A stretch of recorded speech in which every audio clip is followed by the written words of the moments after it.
Hello, this is Ian. You guys can call me Philip, the team leader of Yoyofriends.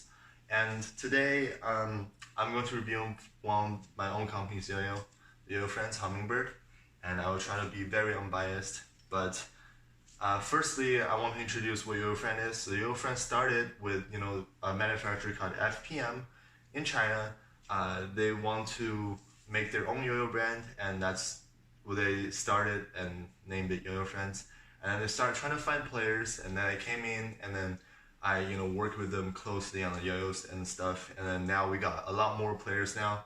So now it's basically there's a team, the player part, sponsor players and manufacturer working together to make awesome yo-yos for the masses and to bring the highest quality yo-yo. We got one of the best manufacturers, and we got like really awesome players, and that collaboration is Yoyofriends. So it is a very nice recipe of a company, since we got like very nice resources, and then cause OEM and stuff. So yeah. So first look on the Hummingbird.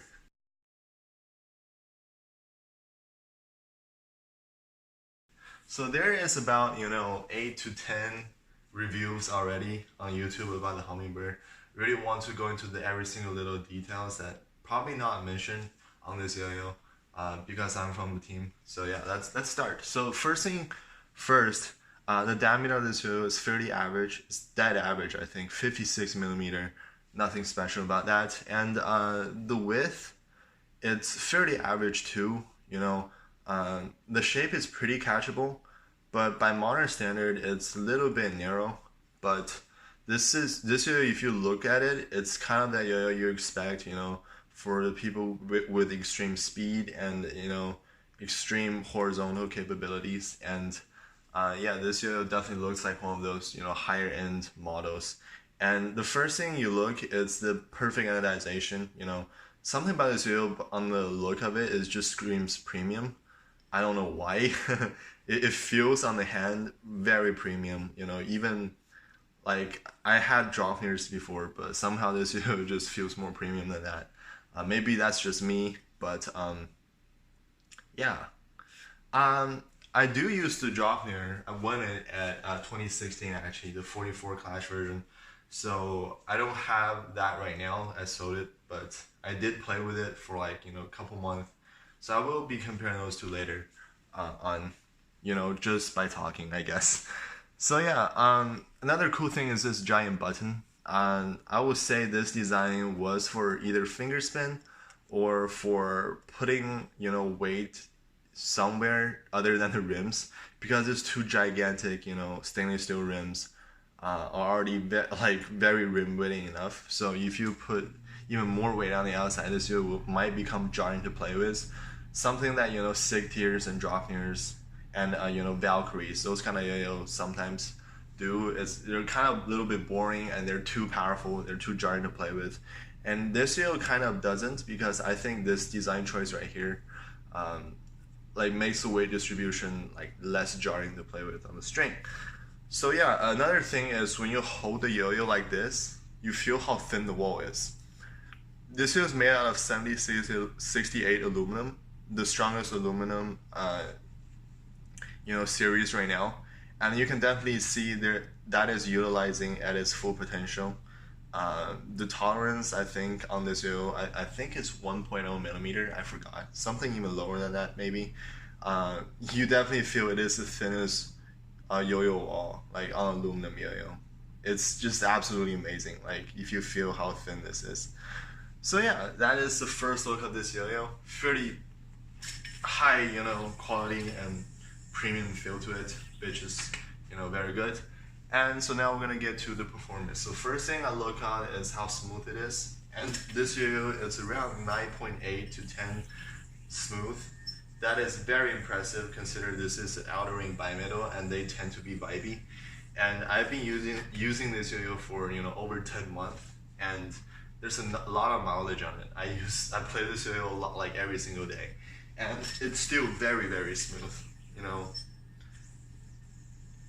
It's 10 out of 10 smooth by just doing a finger spin test. If you put a fingernail on the stainless steel rims, one side 10 out of 10 still, you can't even feel the SS ring, which is pretty cool.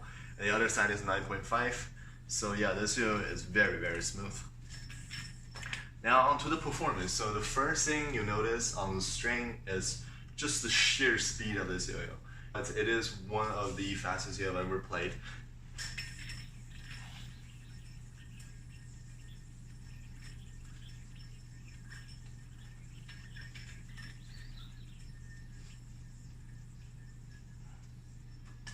The speed on this yo-yo is very fast because it's ultra lightweight. It is under 62 grams. I think the official spec is 61.9 grams. And the yo-yo diameter is fairly average and it's very narrow. So this yo-yo is super fast, and then you're confident enough to go even faster. I think even at my speed, I'm not pushing this yo-yo to its greatest potential, and that just shows you how fast this yo-yo is. It is very fast. As I said, on the fast, it's best for the faster players, definitely on the spectrum, and the pacing on this yo-yo is definitely medium fast to fast. So the power of this yo-yo is actually ridiculous.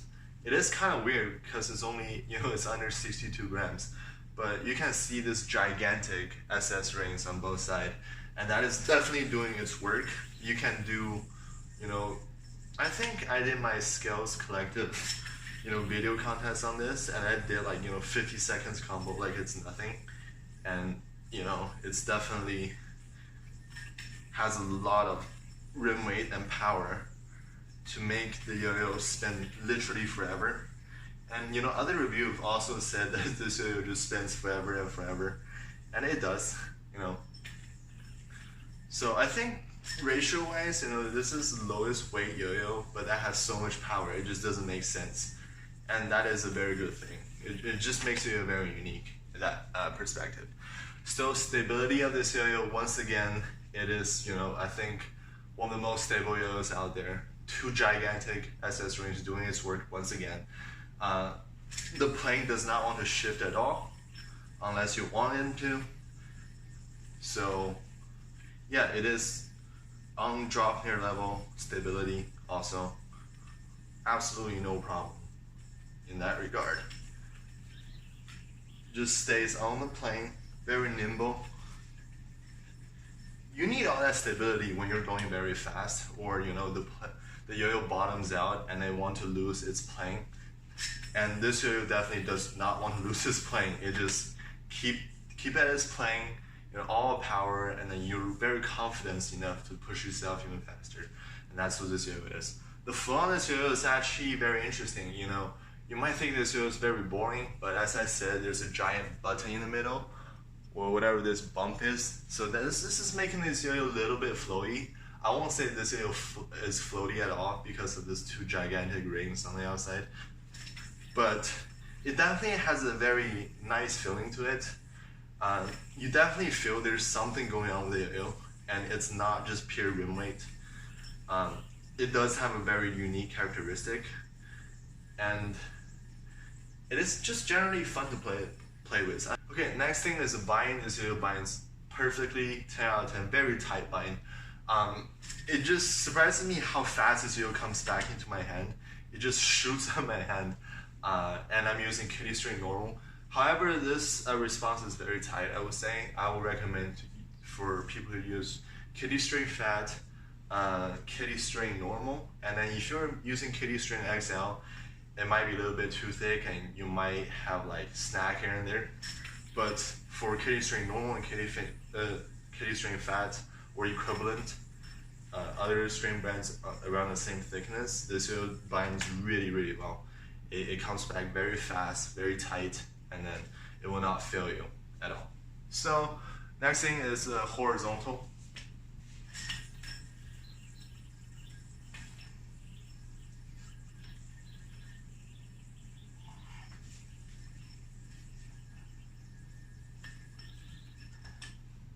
So horizontal, this yo-yo is very good. The yo-yo is very fast, and you need that kind of faster pace on the horizontal to get you through, more tricks, and then to keep that momentum in the air, and also keep that angle.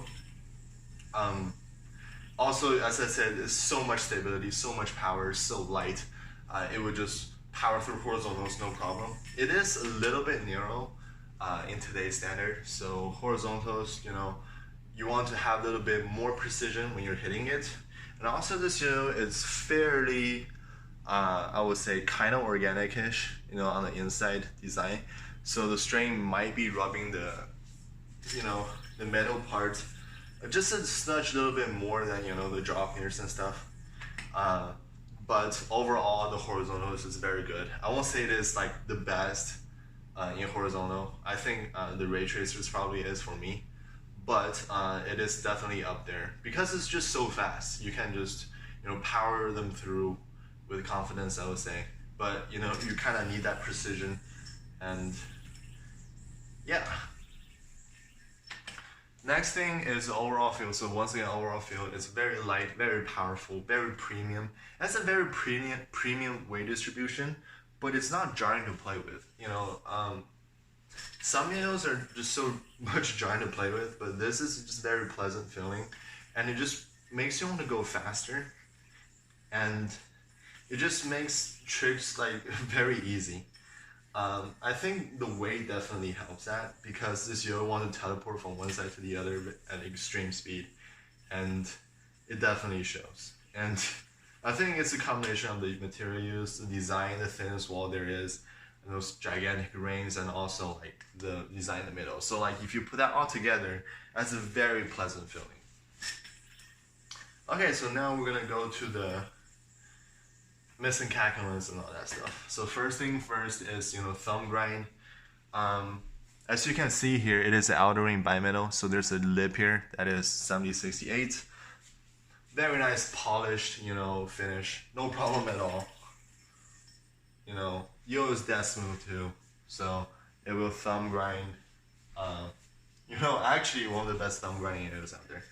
Okay, so finger grinds, once again, no problem because there is the metal there, so it will spin forever. Be blasted finish, no problem on that. So the finger spin is where it gets tricky. So unless you have little tiny fingers or something, and you let it exactly in the middle, which I am incapable of because I have giant thick hands, it doesn't finger spin that well because of the outer ridge doesn't have a line design like the recognition. So finger spin, unless you have small fingers and you land it dead in the middle, that will lock the yo-yo initially and then have a very nice long finger spin. But overall, finger spin is not that good on this yo-yo. It kind of just wants to swerve around. I mean, you still can do them, but I recommend you do more, hop combos instead of, having the yo-yo finger spin on your finger for a very long while. I don't recommend that, but finger spin hop combos are doable because the yo-yo finish is smooth enough. You can still have this thing hopping, and yeah, I would say. Anyways, so what I recommend is for the players who just really want the best of the best, who is on the faster pace side, and also who just really enjoy like the feel of a very premium yo-yo. Also somebody who wants a yo-yo very light. Once again, this is one of the lightest yo-yo out there at under 62 grams. And also you want something that has stupid power and stupid like stability. It is kind of insane. I don't think this yo-yo is meant for the players who likes a wide casual yo-yo and very flowy and floaty. Those, if you enjoy something like that, I don't think it is the best choice for you. But if you really want to feel like one of the most premium and one of the best speed yo-yos out there, this is definitely on the higher echelon of the entire yo-yo world, I think. So, drop here versus this, and Valkyries, and all those entire yo-yo recreation line. I think quality-wise definitely goes to this. I had a 44 Clash, the green version of drop here before, and somehow this yo just just feels like when you touch it, and then just overall feel somehow this quality is just a little bit better. I don't know why. On the string wise, definitely this feels less jarring, and I would say the speed is about the same if you push them as fast as possible. But I would say the Dropner has a very jarring feel to it if you're playing at that speed, and this one doesn't. However, Dropner is even more stable, I would say, and also tiny bit more powerful because of the weight and just how the yo-yo is. It's very big also in diameter. I think Dropner is 57-ish. So yeah, those are the trade-offs. The speed are like around the same as I said. So either one feel I would say is like the top of the edge in the yo-yo community. Okay. So that is my review on the Yoyofriends Hummingbird. This is a yo-yo that put Yoyofriends on the map, so I'm very grateful for this yo-yo. I also got the fade version. There are a new round of hummingbirds coming out very soon. We have 4 new colorways coming at you guys, and can't wait for that to hit the market for you guys to enjoy. So the next time I am going to review one of the best plastic I've ever used, and that is SF plastic. I'm very excited on reviewing this because I generally think this is a game changer. And that's it for today. See you guys next time.